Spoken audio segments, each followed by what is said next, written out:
পল্লী সঞ্চয় ব্যাংক রামপাল শাখা এর কাপাসডাঙ্গা 3 গ্রাম উন্নয়ন সমিতি এর সদস্য মোহাম্মদ আলফাজ হোসেন, সে পল্লী সঞ্চয় ব্যাংক থেকে ঋণ নিয়ে ধানের চাষ সাথে মাছের চাষ করে সে অনেক লাভবান হয়েছে। সে 1 লক্ষ টাকা ঋণ নিয়ে এই চাষ শুরু করে। চলুন তার সাথে কথা বলা যাক। আলফাজ ভাই, কেমন আছেন? আলহামদুলিল্লাহ, ভালো আছেন? হ্যাঁ, আছি। আমি রামপাল শাখা পল্লী সঞ্চয় থেকে 1 লক্ষ টাকা লোন নিয়েছিলাম। হ্যাঁ হ্যাঁ 1 লক্ষ টাকা লোন নিয়ে আমি মাছ চাষ করেছিলাম এবং ধান চাষ করেছিলাম। ধান চাষ করে মাছ চাষ করে আমি লাভবান।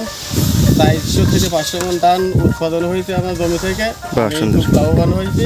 এখন আমি একটা বড় লোনের জন্য আবেদন করতে চাচ্ছি। আচ্ছা আচ্ছা, এবার ধান পাইছেন কত মণ? আপনি ধান 500 মণের মতো হবে। সুন্দর। আর মাছও ইনশাআল্লাহ মোটামুটি ভালো হয়েছে। আপনার এই টোটাল যে প্রজেক্টে কতজনের মতো লোক খাটান আপনি আর কি? 4 জন খাটে, সবচেয়ে অল টাইম 4 জন লোক খাটে সবচেয়ে। আচ্ছা আচ্ছা, এবার তো দেখছি অনেক ধান পেয়েছেন।